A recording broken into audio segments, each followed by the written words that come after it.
Well, medical professionals here are calling for the treatment of patients with chronic heart disease to be overhauled.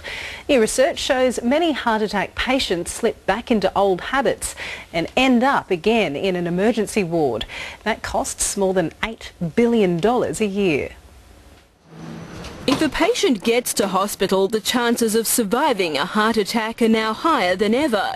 That's thanks to the work of cardiologists like Dr. Gregory Nelson.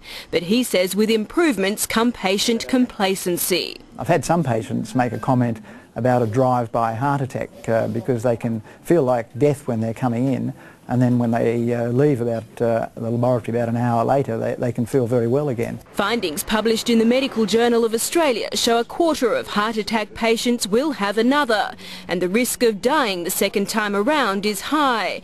That's often because patients don't adopt their doctor's advice for the long term.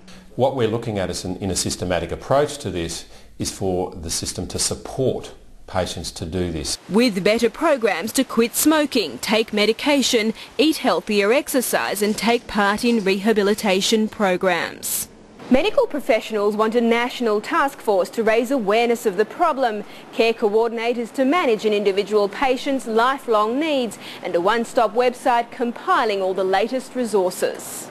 In the management of diabetes, for example, there's a lot of effort being put in at government and community levels to integrate care. This is the commonest cause of death for Australians today, and we're being very remiss in not doing this. We've been able to repair. This afternoon, 68-year-old Thomas Rangott had a stent inserted, 12 years after a sextuple bypass. And I must admit I've been a bit slack in recent years because I haven't done anywhere near the exercise I was doing when I was faffing around with my kids. Despite a family history of cardiovascular disease, he hopes to live much longer and look after his ticker.